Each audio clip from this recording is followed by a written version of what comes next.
एक और विषय जो काफी संवेदनशील है मगर उस पर बहुत चर्चा नहीं होती है, वह है अनौपचारिक रिश्ते जो इस सुंदर उम्र में होते हैं, जिसमें हम हैं।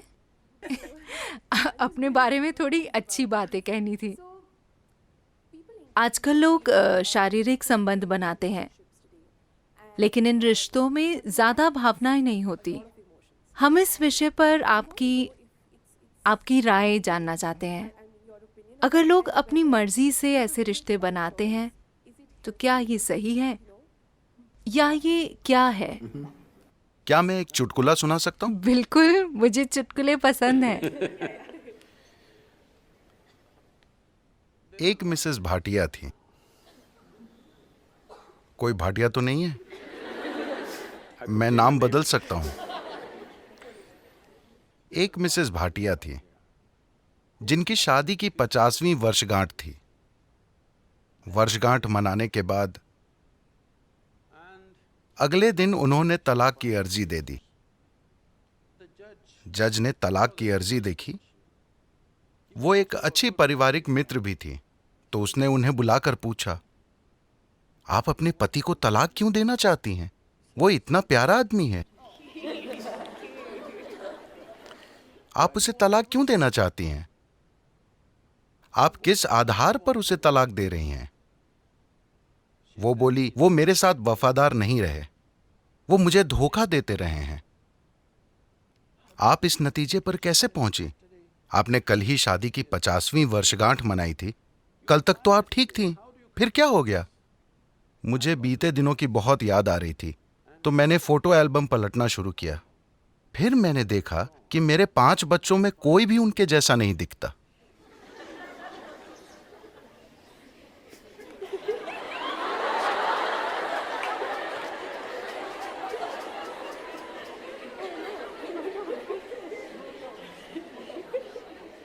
So,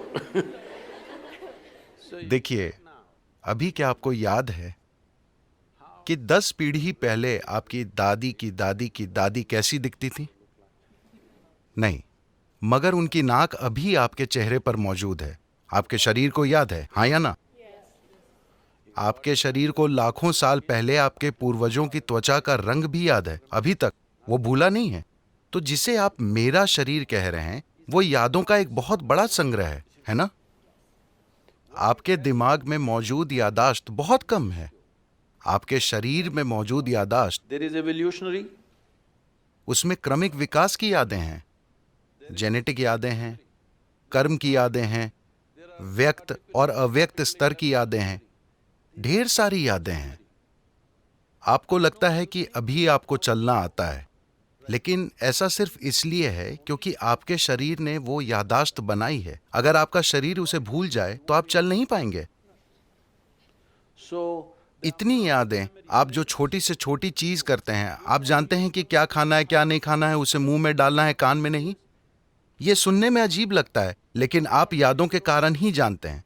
तो आपका शरीर ढेर सारी यादों का भंडार है और वो हर समय यादें इकट्ठी करते रहता है।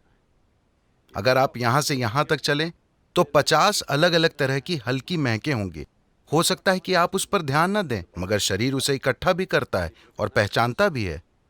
वो लगातार पहचानता रहता है। इसलिए आप जानते हैं कि सुगंध क्या है, दुर्गंध क्या है, ये इसकी गंध है। आप आवाज, गंध वगैरह के अलग अलग पहलुओं को पहचानते हैं, क्योंकि ये प्रक्रिया लगातार चलती रहती है। तो इस शारीरिक यादाश्त को इस संस्कृति में पारंपरिक तौर पर हम ऋणानुबंध कहते हैं। वो शारीरिक यादाश्त जो आप बनाते हैं। आप जागरूकता के साथ अपनी शारीरिक यादाश्त बना सकते हैं, या बस ढेर सारी यादाश्त अंदर लेकर ढेर सारी शारीरिक उलझन से गुजर सकते हैं। तो जहां कहीं भी प्रभाव होता है, मुझे पता नहीं कि आपकी पीढ़ी में लोग अब भी ये चीजें जानते हैं या नहीं, मगर अब भी बैंगलोर में ऐसे लोग मिलेंगे जिन्हें अगर आप नमक देने की कोशिश करेंगे तो वे उसे नहीं लेंगे। वो कहेंगे वहां रख दीजिए। अगर आप उन्हें तिल देने की कोशिश करें तो वो कहेंगे उसे वहां रख दीजिए, क्योंकि उन्होंने कई पदार्थों की पहचान कर ली है जो आसानी से आपकी याददाश्त को लेकर मुझ तक पहुंचा सकते हैं। अगर मैं वो चीज ले लूं, मुझे वो याददाश्त नहीं चाहिए। यही वजह है कि आमतौर पर इस संस्कृति में एक दूसरे को छूना, हाथ मिलाना, ऐसी चीजों से परहेज किया जाता है। हम अपनी ही दोनों हथेलियां मिलाकर नमस्कार करते हैं, क्योंकि हम याददाश्त नहीं इकट्ठी करना चाहते। क्योंकि अगर मैं इसे बस छूता हूं तो ये इसे भी याद रखता है। आप अपने 4 दोस्तों के साथ इसे आजमा कर देखें। आप उनके हाथों को छुएं, याद रखने की कोशिश ना करें। हर दिन बस उनके हाथ छुएं और भूल जाएं। कल अगर वो आकर आपको छूता है, आप जानते हैं कि ये उसका हाथ है ना? तो शरीर याद रखता है, ये दिमाग में नहीं है। शरीर की याददाश्त होती है, इसे ऋणानुबंध कहते हैं। जब यौन संबंध बनते हैं या ऐसी कोई अंतरंगता होती है जिसमें विचार, भावनाएं और शरीर शामिल हों, तो आपके शरीर में जो याददाश्त रह जाती है वो बहुत बड़ी मात्रा में होती है। इसलिए कहा गया है कि आपको इसे जितना हो सके उतना सरल रखना चाहिए। कुछ दूसरे पहलू हैं जहां कुछ तांत्रिक प्रक्रियाओं में ऐसी चीजें होती हैं। वे सालों तक खुद को तैयार करते हैं ताकि शरीर से इतनी दूरी बना ली जाए कि शरीर कहीं से कोई याददाश्त न उठा पाए। इसे एक साधना की तरह किया जाता है, बेलगाम संभोग की तरह नहीं। तो सवाल नैतिकता का नहीं है। सवाल ये है कि आप अपने जीवन में अपने साथ क्या करना चाहते हैं। if you want to be in such a way that अगर आप इस तरह जीना चाहते हैं कि आपके जीवन में आपकी भीतरी बुद्धि सबसे प्रबल चीज हो, आपका भौतिक शरीर नहीं, तो आपको शरीर की याददाश्त को जितना हो सके उतना सरल रखना चाहिए। इसलिए सादा भोजन, लोग बिल्कुल सादा भोजन करते हैं।